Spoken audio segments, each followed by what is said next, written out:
চলুন ঘুরে দেখি মসজিদে নববীর খুব নিকটবর্তী তিনটি মসজিদ। যেটা দেখতে পেলেন এটা হযরত আলী রাদিয়াল্লাহু আনহু মসজিদ বিন আবি তালিব। দেখেন এখানে দর্শনার্থীর ভিড়।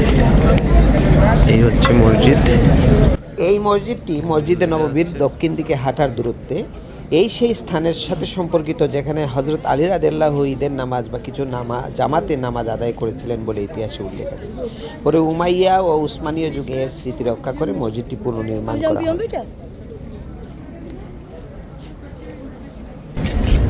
সামনে আরো দুইটা মসজিদ দেখাচ্ছি আমি। প্রচুর কবুতর এখানে।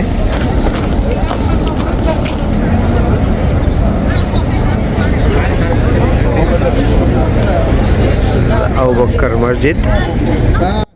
মসজিদে নববীর পশ্চিম পাশে খুব কাছেই এটার অবস্থান। এখানে হযরত আবু বকর রাদিয়াল্লাহু আনহু খিলাফতের সময় ঈদের নামাজ পরিচালনা করতেন। মসজিদে গামামা। এ হচ্ছে মসজিদে গামামা। মসজিদে গামামার আউটসাইড ভিতরে 2 রাকাত নামাজ পড়বো, দেখে দেখাচ্ছি ভিতরটা। এই মসজিদটি মসজিদে নববীর দক্ষিণ পশ্চিম দিকে খুব কাছে। গামামা মানে হচ্ছে মেঘ। বলা হয় এই নবী রাসূলুল্লাহ সাল্লাল্লাহু আলাইহি সাল্লাম ঈদের নামাজ আদায় করেছিলেন এবং বৃষ্টির জন্য দোয়া করেছিলেন। দোয়ার পর আকাশে মেঘ জমে বৃষ্টি নেমেছিল। এই ঘটনাকে স্মরণ করে এই মসজিদটির নাম মসজিদে গামামা হয়েছিল।